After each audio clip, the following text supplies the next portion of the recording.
실업자가 되고 싶네요. 유쾌, 상쾌, 통쾌한 쾌 변호사와 함께하는 시원한 법률 나들이. 자, 오늘도 기분 좋게 쾌변과 함께 가볼까요? 안녕하세요. 유쾌 상쾌 쾌변입니다. 네, 안녕하세요. 안녕하세요. 안녕하세요. 쾌 변호사입니다. 네. 오늘도 동변님 나와주셨습니다. 안녕하세요. 네, 안녕하세요. 또 불러주셔서 감사합니다. 네. 우리 누구 한 명 빠지고 동변님께서 지금 안 온 분들 긴장하세요. 오늘은 미스 변이었나요? 미스백. 미스백 영화를 보시고 이렇게 감동을 받으셔서 오늘 아동학대 선후 관계는 사실 좀 불명한데요. 하여튼 그렇습니다. 내가 아니. 이 얘기를 해봐야겠다. 내가 봤을 때는 황배님이 자기 반성을 통해서 지금 비롯된 것 같아.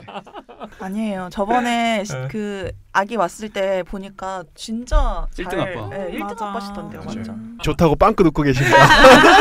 이거 편집 누가 해주시나요? 1등 아빠라는 멘트가 나가서 이제 사모님께서 들으셔야 되니까. 그럼 또 나와주시겠네요?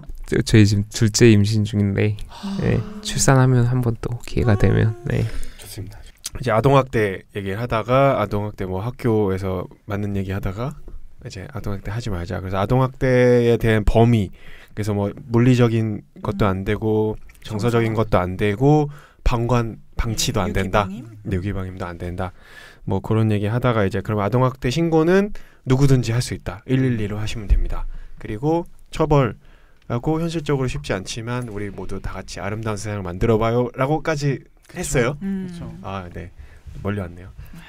그래서 이제 아동학대 얘기를 대충 이제 가정에서 일어나는 거는 많이 했었는데 이제 사실 중요한 꼭지가 또 하나 남아가지고 저희가 거의 대부분 이제 맞벌이 세대고 맞아요. 그렇죠. 맞벌이 네. 세대고 다들 이제 아이를 키우기 힘드시잖아요. 그래서 어린이집을 많이들 보내시잖아요. 그래서 거의, 어렸을 네. 때 한 3살? 4살 때부터 가나요? 저 같은 경우는 한 5개월 때부터 보내는 것 같아요. 네. 그 두 분 다 일을 하시니까. 네, 그때 둘 다 일하고 있을 때였고, 예. 근데 요즘에 근데 꼭 그렇지 않은 게 전업 주부이신 분들도 어린이집을 대부분 보내세요. 왜냐하면 이게 육아 자체가 되게 힘든 일이긴 그 어린이집이 하거든요. 그 나라에서 지원이 나오죠. 거의 100% 나와요. 그렇죠. 예, 100% 나오고 약간 일부 비용이 이제 개인적으로 내는 비용이 있지만 거의 100% 다.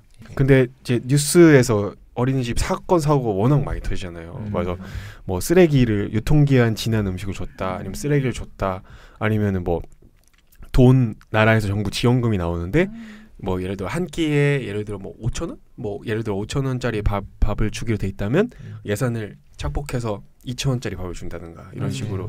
아니면 애가 말을 안 들으니까 막 때리고. 그래서 이 어린이집에서 벌어질 수 있는 아동학대에 대해서 한 번만 더 얘기를 하고 저희가 마무리를 하려고 하는데요.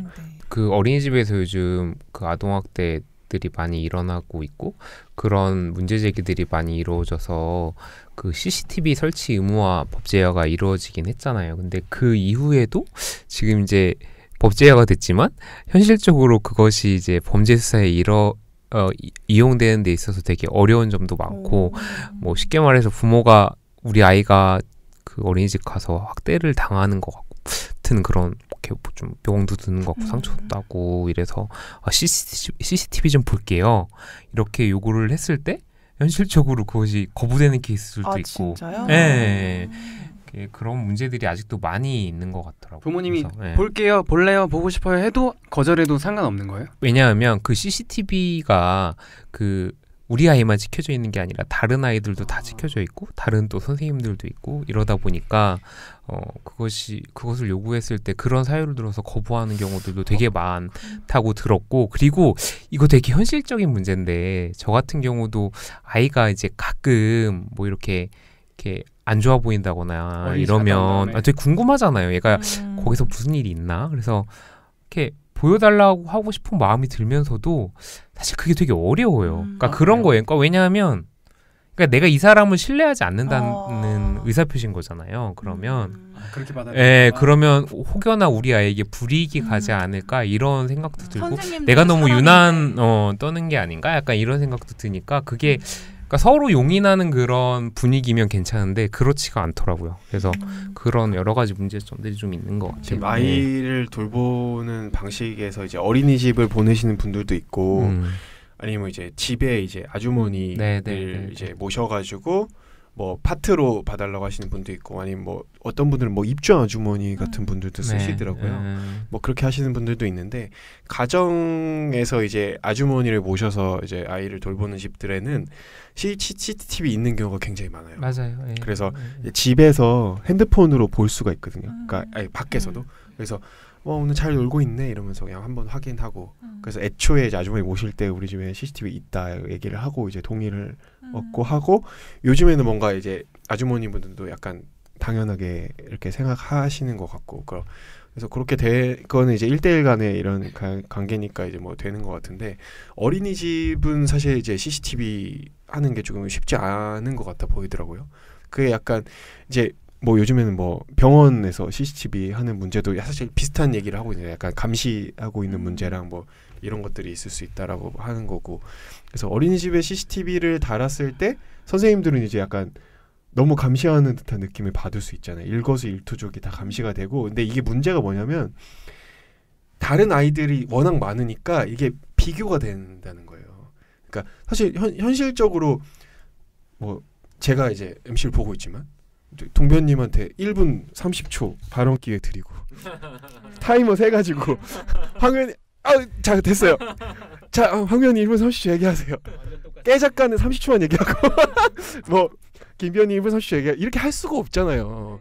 근데 사실 CCTV 있으면 이걸 다 부모님들이 보고 이제 막 왜 우리 얘기는 안 챙겨줘? 선생님 입장에서는. 네. 그렇죠. 그러니까 이런 문제가 문제가 사실 있을 수 있거든요. 선생님들도 어떻게 보면 다 프라이버시가 있고 사생활이 있는데 그게 다 CCTV에 노출이 되는 거니까 그런 문제도 있긴 한데 그럼에도 불구하고 이게 아이들에 대한 그런 문제들이 계속 학대 문제가 발생하다 보니 그 사실 이제 그거를 잡아내서 소사하고 처벌돼야 되는 경우들이 있잖아요. 그렇다 보니 불가피하게 좀 그러니까 저도 그게 최선의 대책은 아니라고 생각은 하는데 어쩔 수가 없는 상황. 어쨌든 현재는 강제가 되어 있는 거죠. 의무사항인 거죠. CCTV가. 그러니까 CCTV 중에서 아까 그 말씀하신 대로 그 일반 가정에서 쓰는 건 네트워크 카메라라 그래서 24시간 이렇게 돌아가고 목소리도 녹음이 되나요? 뭐 명확히는 모르겠는데 보통 목소리는 녹음 안 되나요? 안 하는 집도 좀 그러니까 어린이집에서 이제 법정화돼 있는 거는 목소리 녹음하지 않는 CCTV고 이렇게 돌아가지 않고 딱 거기만 하게끔 거기까지만 규정이 돼 있고 경우에 따라서는 전체 학부모랑 그 뭐 선생님이 동의를 하면 네트워크 카메라도 가능하게 돼 있어요.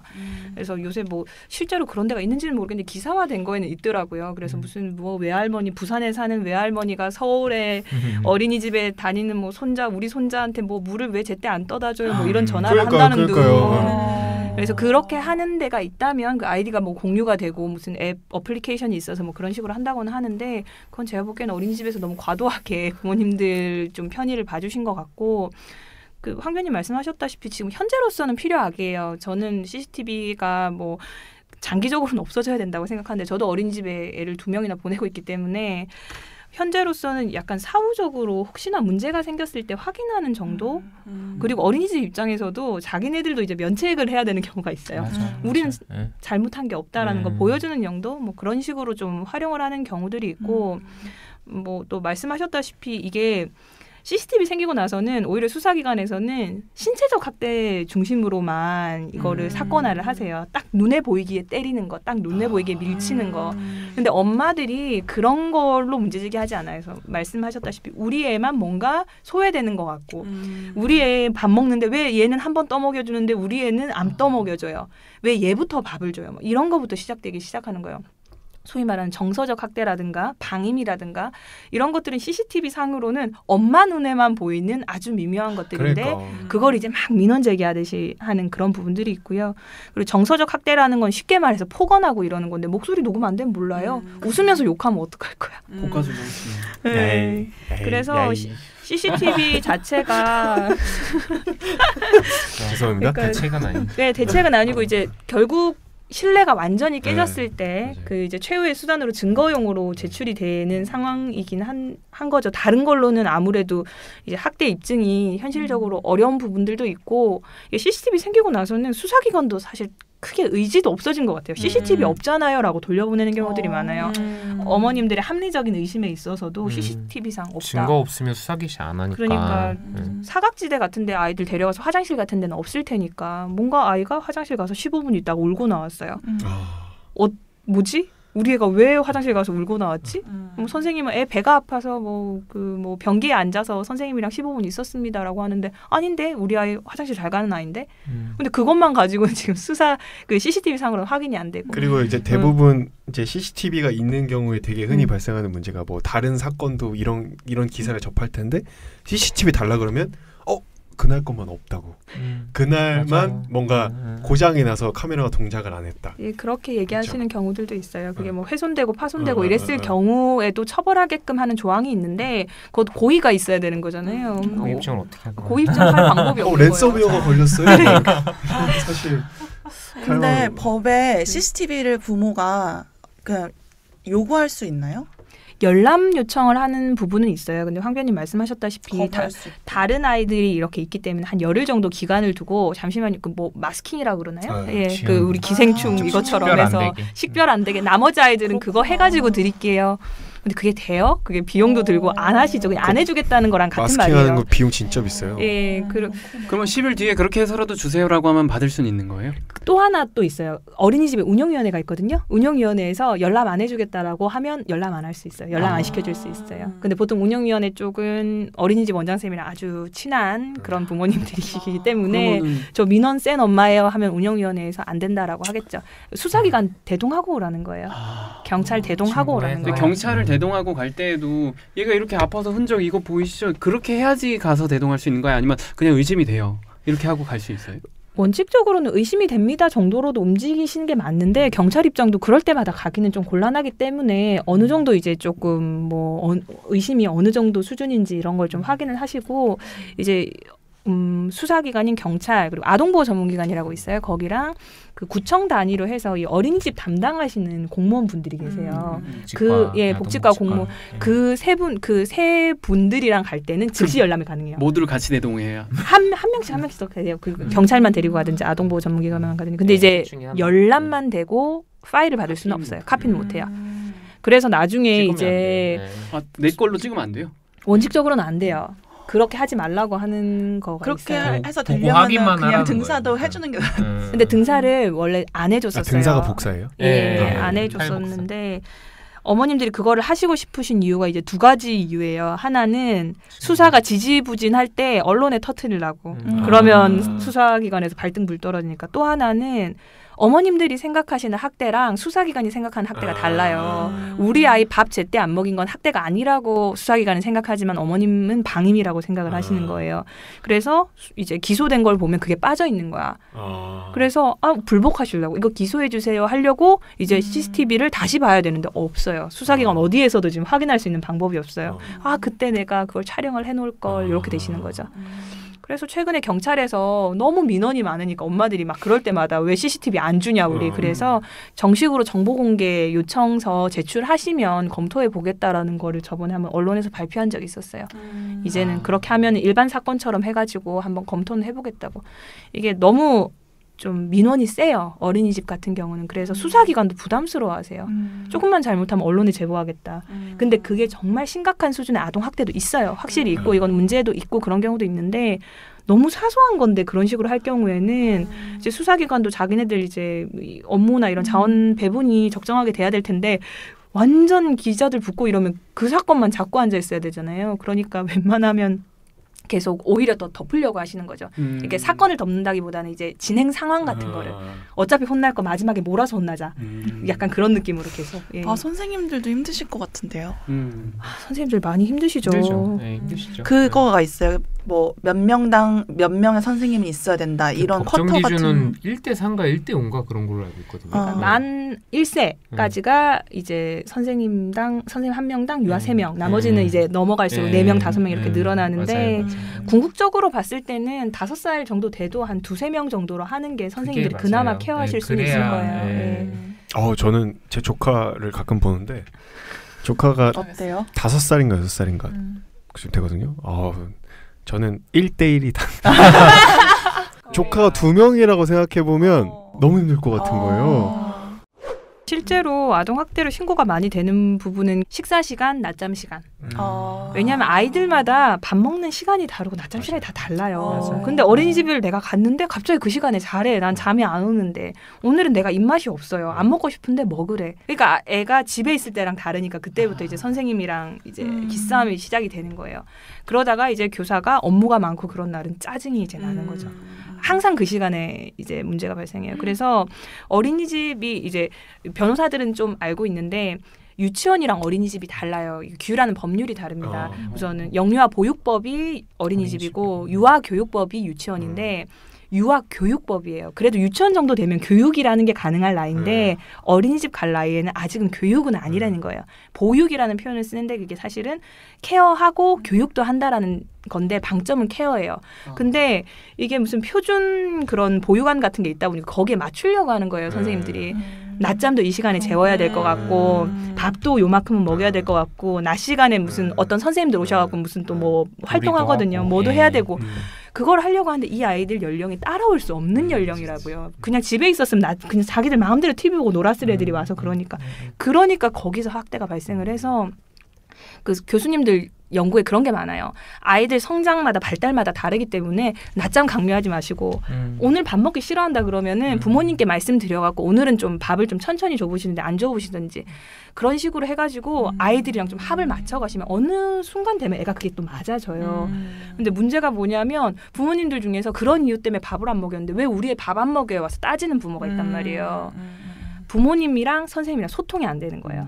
그러니까 그런 일이 있으면 선생님 얘기를 해야 돼. 아이가 오늘 이런 일이 있어서 오늘 이 반찬 안 먹겠다고 그래가지고 안 줬습니다. 그래서 집에서도 지도 바랍니다. 뭐 이런 식으로 해서 선생님과 이제 부모님들끼리 피드백이 이렇게 되고 집에서도 가르쳐야죠. 근데 그게 부모님들이 씨알이 먹히는 부모가 있고 씨알이 안 먹히는 부모가 있잖아요. 이래서 뭐 오늘은 밥을 안 먹었을 때 아니 뭐 안 먹인 거 아니에요? 계속 먹으라고 하면 먹는데 조금 더 신경 써서 좀 먹여주세요. 약간 이렇게 그래서 하고. 저는 어린이집 학대 같은 경우는 궁극적으로 어찌됐든 지금 얘네들은 교육이 되기엔 너무 어린 연령이기 때문에 부모도 자기네들이 책임을 가지고 있단 말이에요. 그렇죠.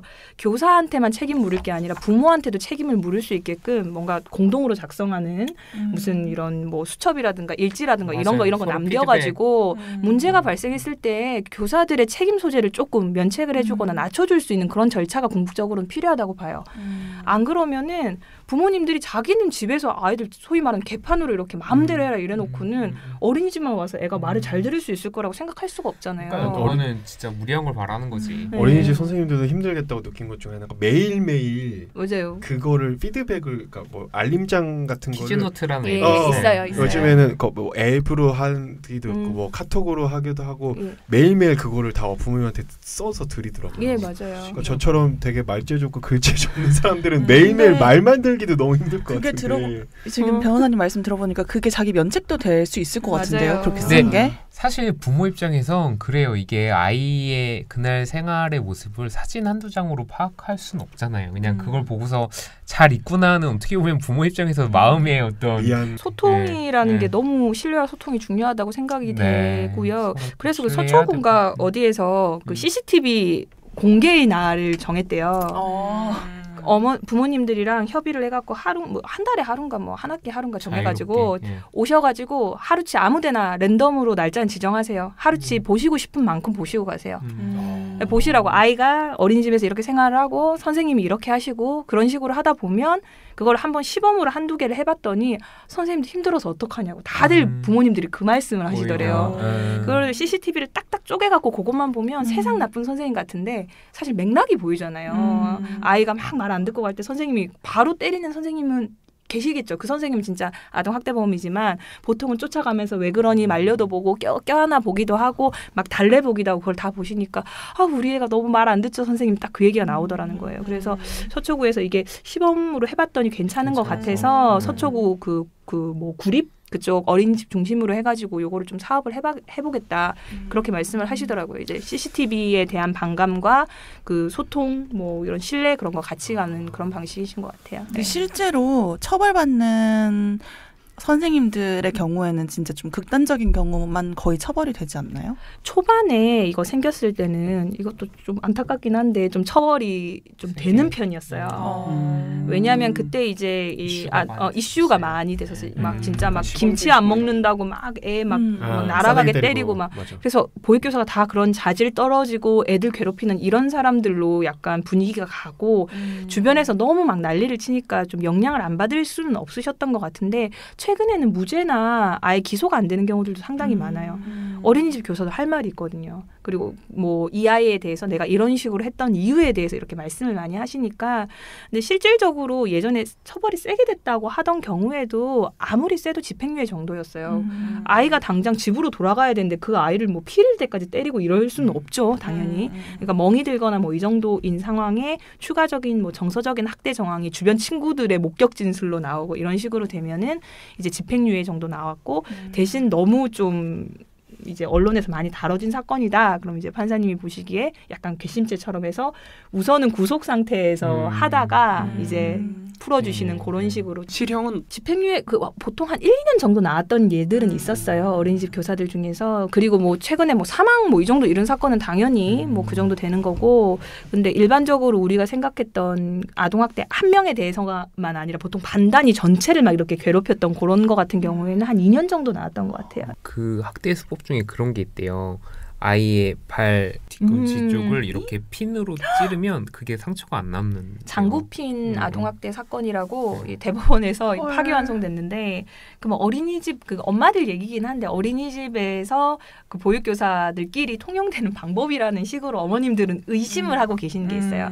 장구 모양으로 이게 엉덩이에 뭔지 이렇게 알아요. 찍는 거 있잖아요. 게시판에 이렇게. 아이들 멍이나 이런 거 들면 티가 나잖아요. 발 뒤꿈치 같은데 그걸로 이렇게 찌르는 거예요. 그거는 상처가 보이지가 않으니까 그런 식으로 말 안 듣는 아이를 뭐 이렇게 한다 뭐 이런 얘기인 거죠. 썰인 거죠. 썰인데 이게 뭐 어디 부산이었나 하여간에 그래서 어머님들 한 7, 8분이 진짜 이 보육교사가 그런 일을 했다라는 거 의심을 가지고 하셔갖고 이제 수사가 진행이 돼서 기소가 됐는데 1심에서 무죄. 아이들 진술을 믿을 수 없다. 2심에서 유죄. 그 전문 심리위원이라고 해서 아이들 진술을 다 분석을 해가지고 내서 아이들 말이 신빙성이 있다. 그래서 유죄. 대법원에서 파기환송.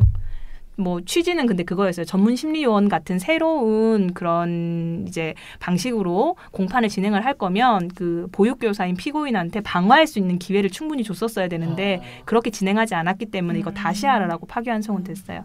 그래서 그러면 무죄 취지라기보단 방어의 기회를 줘라. 뭐 이런 한번 그런 것 같긴 한데 기다려보기는 해야 될 것 같아요. 근데 이제 아동학대 사건들 보면 특히나 어린이집 아동학대 사건들 같은 경우에는 CCTV에 명확히 찍혀있지 않은데 그나마 기소가 되는 케이스가 그나마 말이 빠른 친구들이 있어요. 맞아요. 말이 빠른 여자애들 특히나 말이 좀 빨라요. 여자애들이. 그러면 걔네들이 집에 가서 밥 먹다가 말했어. 엄마한테 다 얘기하는 거야. 핀으로 오늘 찔렸어. 그리고 친구가 맞은 걸 얘기를 해줘요. 오늘 걔가 막 누가? 그래서 막 선생님이 걔 싫어하는 것 같아. 이렇게 막 얘기를 하는 거예요. 그러면 이제 엄마들끼리 어머 누구 엄마 한번 가서 보라고. 우리 애가 그러더라. 그런 얘기를 했다. 그래서 친구들끼리 이제 목격 진술을 이렇게 해가지고 맞춰보니까 우리 애를 그 선생이 이렇게 하더라. 뭐 이렇게 되는 경우들이 꽤 있어요. 그래서 그 똑똑한 친구들이 목격 진술을 해주는 경우들이 좀 생기죠. 예. 우리나라 나이로 4세 정도 되면 이제 말을 하거든요. 그러면 이제 그때부터 이제 와서 얘기를 막 하죠. 자기 그래서, 얘기도 하고 예, 친구가 친구 맞은 얘기도 얘기도 하고 누가 오늘 나 때렸어. 막 친구가 누가 때렸어. 막 이러기도 하고. 근데 궁금한 게 애기들 말은 대부분 맞는 말이에요? 그러니까 아닐 수 있어요. 예, 그래서 이제 아까 말씀하신 것처럼 신빙성이 없어서 배척이 되는 경우도 있는데 그래도 이게 애가 와서 반복적으로 뭔가 말을 하는 건 뭔가 있는 거잖아요.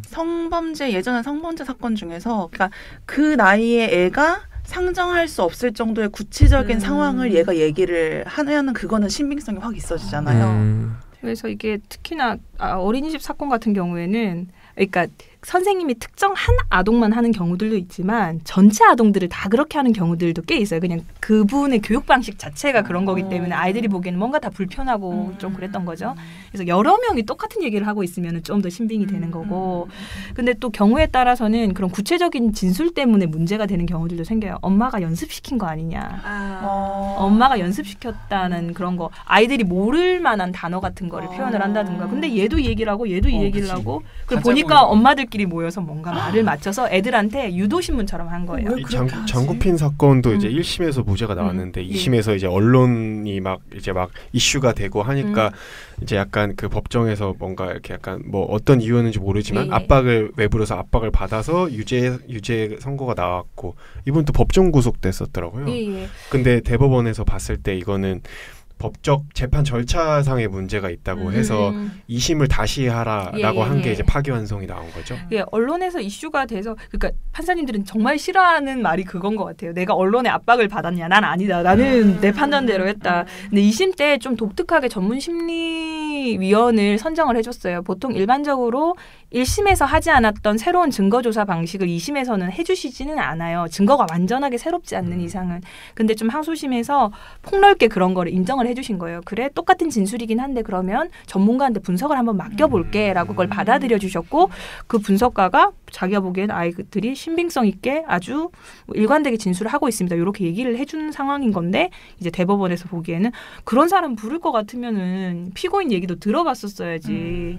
일반적으로는 피고인이 반대하거나 이러면은 재판부에서 또 그것도 참작을 해야 되는 거거든요. 그 부분을 지적하신 것 같아요. 피고인한테 이런 사람이 올 거다라고 얘기 안 하고 그냥 마음대로 불러서 뭐 그런 식으로 충분한 설명을 하고 거기에 대한 반박이나 이런 것들 좀 준비를 했었어야 되는 거 아니냐 뭐 이런 취지였던 것 같아요.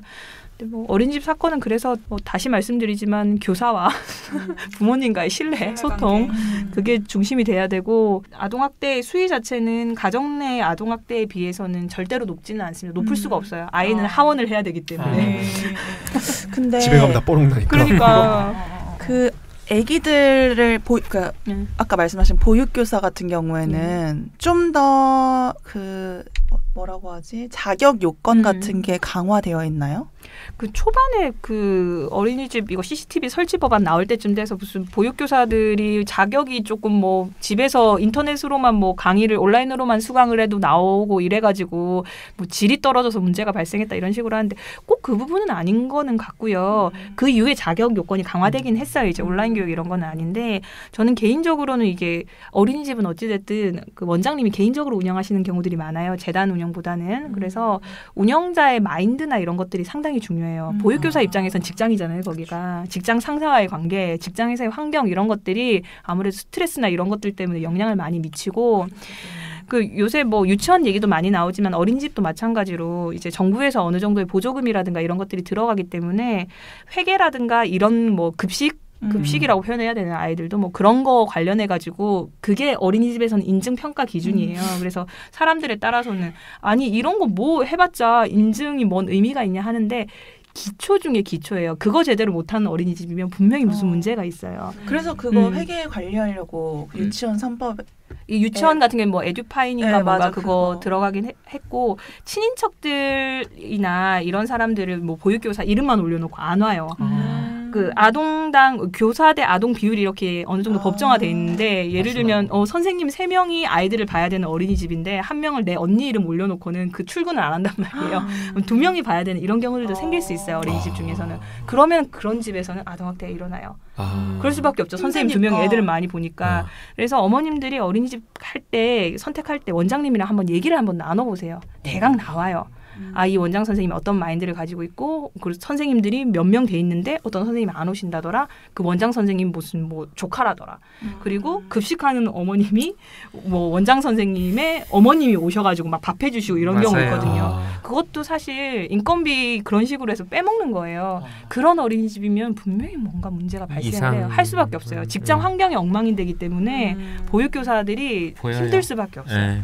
그래서 어머님들도 그냥 무작정 사실 선택지가 많이 없는 곳들도 있어요. 어린이집 자체가 별로 없고 이래서 그렇긴 한데 진짜 그래도 울면 겨자 먹기식으로 보내는 그나마 선택지가 좀 있다면 원장 선생님이랑 진짜 딱 1시간만 면담해 보면 이분의 교육관이 나와요.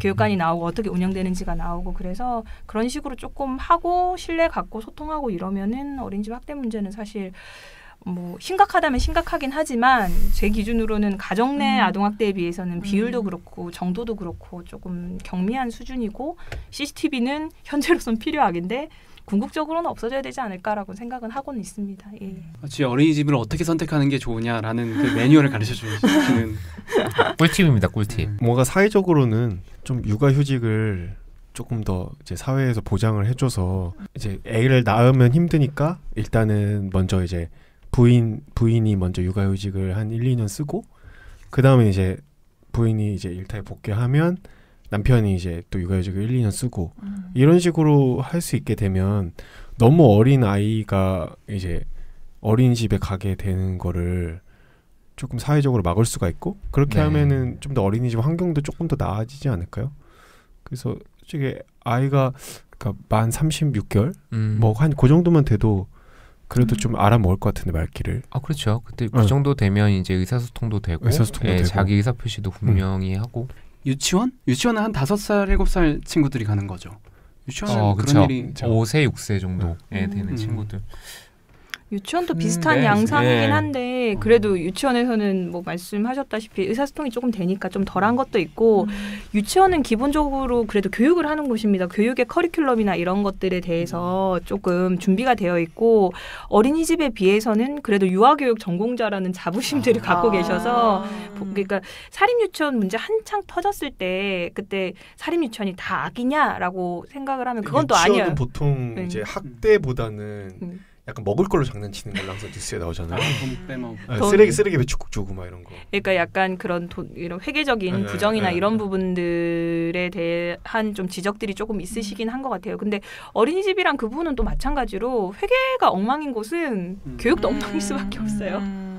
그 돈은 사실 아이들 교육을 위해 쓰여졌어야 될 돈들이기 때문에 그거를 본인들이 다른 데 착복을 했다는 거여서 근데 이제 사립 유치원들 중에서 상당히 오랜 기간 이런 식으로 조금 교육 철학 가지고 해오신 분들도 많으시고 문제되었던 사립 유치원들 보면은 그 기간 설립 기간들이 상당히 짧은 곳들이 꽤 있어요.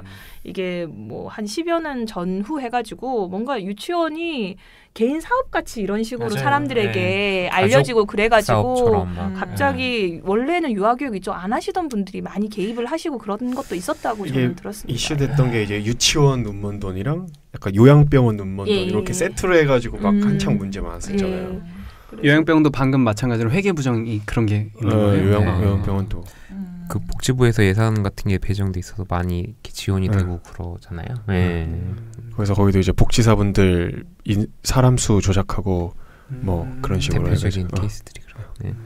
네, 그래서 유치원은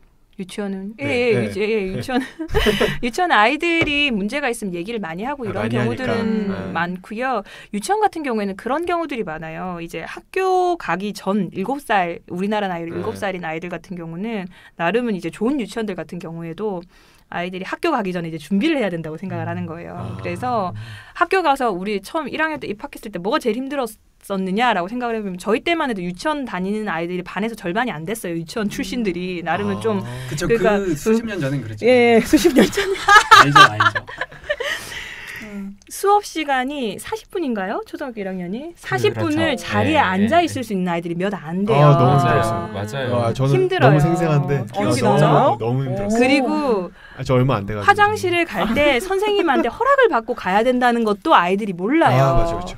근데 이제 유치원 가면은 유치원 다녔던 애들은 그걸 좀 아는 거예요. 그나마 유치원 출신 애들은 왜냐하면 7살 때 그걸 배우고 왔다 이거예요. 그래서 그런 학교 가기 전을 준비를 한다라는 방향에서 조금 자기 나이대보다 많은 걸 배우는 경우들이 좀 있어요. 생활에서도 그렇고 교육적인 부분들도 유치원에서 학습적인 게 요새 엄청 많이 들어가거든요. 영어 유치원도 있잖아요. 예, 그런 것들이 아이들이 이제 부담이 되고 그러다 보니까 조금 거기 안에서 좀 안 맞아 떨어지면은 좀 학대가 발생하거나 또 하나는 애들 그 뭐라 그러지? 뭐 재롱잔치라 그러나요? 무슨 뭐 학예회 그거 준비하다가 많이 발생해요. 부모님들한테 보여주려고 애들 막 율동 연습 시키다가 막 때리고 막 이래요. 근데 오히려 그 영상들 보면은 혼자 딴 거 하는 애들이 더 귀엽고 재밌대. 혼자 틀리고 막 혼자 막 다들 뒤돌아 있는데 혼자 앞에서 막 이러고 있고. 예전 유치원은 안 그랬는데 요즘은 막 영어네 무슨 국어네 뭐 엄청 시킨다 하더라고요. 그러다 보니까 아이들이 뭐 그거 마치고 또 유치원 마치고 나서 학원 가거든요. 그 영유 많이 보내고 영유랑 영어 유치원입니다. 네. 그리고 요즘에 뭐 축구 학원, 뭐 농구 학원 막 이런 게 있어요. 그냥 축구하고 놀면 되는 거 아닌가? 그러니까 그 팀 안 짜면 못 간대요. 그러니까 애들이 다 학원을 다니니까 내가 놀이터나 운동장에 가도 축구 할 애들이 없는 거예요. 그래서 축구 학원을 가야 축구하는 애들 친구를 만날 수 있고 뭐 다른 뭐 영어학원 뭐 수학학원 이런 데 가야 이제 내가 거기서 학원 친구를 사귈 수 사람을 만나기 위해 가는 거같아요. 친구를 사귀기 위해서 학원에 가고. 그거 안 시키는 게 더 스트레스 받을 수도 있어요. 애가 그럼 뭐 하고 놀아? 엄마 아빠 다 직장 나갔는데 집에 혼자 두면 방임입니다. 그 연령 아동 집에 혼자 두시면 방임입니다. 뭐 어린이집 얘기를 오늘 좀 했었는데, 그러니까 어린이집에서 아동 학대 이런 것들이 이제 좀 어린 애들의 경우에는 이제 의사소통이 좀 잘 안 되고 하니까 약간 이제 답답한 경우에 이제 그런 일들이 좀 발생할 수 있는 가능성이 좀 있고, 근데 사실 그러면 안 되는 거잖아요. 그러면 안 되는 게 맞고, 그거는 뭔가 방지할 수 있는 방법은 딱히 없는 거죠. 어쨌든 뭐 어린 유치원의 비리나 이런 그런 시스템이 법정으로 되어 있는 대로만이라도 잘 하게, 그쵸. 선생님들의 업무적인 스트레스, 선생님들이 1인당 맞는 이제 아이들 수가 좀 적어질수록 그런 확률이 좀 적어지는 거니까. 결국에 또 사회적인 또 비용이 또 약간 들어. 애들 몇 명 안 돼요. 그렇게 많이 안 듭니다. 제가 생각하기엔 별로 안 들어요. 그 정도 근데 투자해도. 진짜 깜짝 놀란 게 제가 다니는 초등학교에 원래 막 예를 들어서 저 때는 30명씩 막 15반 이렇게 50명. 50명. 아무튼 그게 15반. 이현이 학교 다닐 때는 100명 아니 이렇게 있다가 치면 지금은 입학수가 반에서 30명씩 3반만 있다는 거예요. 그래서 진짜 충격받았어요. 그래서 이제 어린이집 이런 얘기 했는데 이제 또 어린이집 선생님들의 고충도 또 있고 하니까 어린이집 선생님들 고충도 굉장히 힘드신 것 같아요. 그래서 사실 CCTV를 항상 이렇게 보게 하는 거는 사실 그렇게 하면 선생님들이 스트레스 받아서 애들한테도 별로 안 좋을 거예요. 그래서 선생님들이 행복해야 애들도 행복한 거고. 맞아요. 이게 애한테 집중을 해야지 카메라한테 집중을 하기 시작하면은 맘먹고 하려고 그러면 사각지대 가서 하면 되는 거니까. 오히려 삼각지대도 있고 더 이렇게 감시를 할수록 더 그러니까 이게 빛을 강하게 내리칠수록 그림자가 진해지는 것처럼 너무 이렇게 하면은 오히려 음지가 더 빡세질 수 있으니까 마무리를 해야겠다는 강한 의지에 지금. 좋은 말 다 나왔어요. 지금. 네. 맞아요. 동면님 이제 3주에 걸쳐서 근데 정말 많은 얘기 해주셨는데 네. 총정리를 한 번만. 총정리요? 그러니까 저희가 뭐 아니냐? 저는 이제 아동 학대 쪽 일을 한다는 얘기를 잘 안 하려고 하는데 뭐 여기 저기서 이제 뭐 이렇게 좀 자리가 마련이 되면 나오게는 돼 있어요. 그러니까 아동 학대라는 게 있으면 안 되는 일이니까 되게 있으면 안 되는 일을 하는 변호사라는 게 조금 부담스러워서요. 좀 밝은 일을 하고 싶어요. 그래서 아동 학대 요거 말고 저는 이제 아동 인권을 위해서 일하고 있다라고 좀 소개를 하고 뭐 이렇게 활동을 하고 싶어요. 예.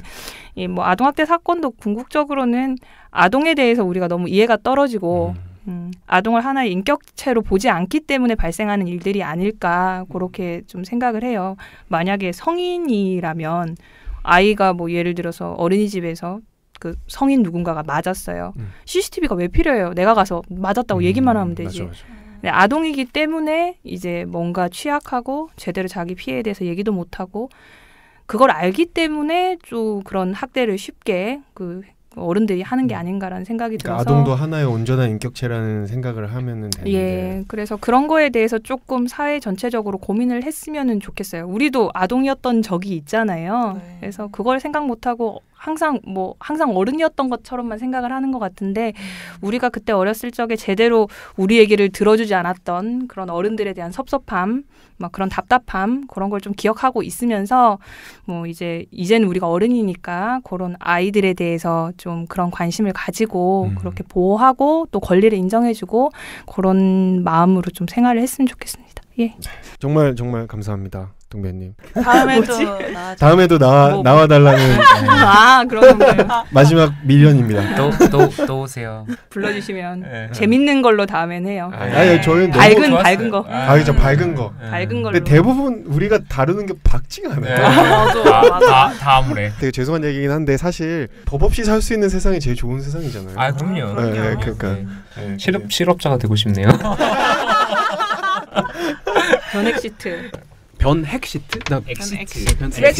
브렉시트처럼 변액 시트. 네, 오늘도 들어주셔서 감사합니다. 다음에 또 찾아뵙겠습니다. 안녕히 계세요. 감사합니다. 오늘 방송 잘 들으셨나요? 가시기 전에 구독, 즐겨찾기, 좋아요 그리고 하트 잊지 마시고요. 댓글도 좀 남겨주세요. 그럼 다음 시간에도 쾌변과 함께하러 와주실 거죠? 아 그리고요 혹시 사연 보내실 게 있으면 쿨로열빵빵 COOLAWYER00 gmail.com으로 보내주세요.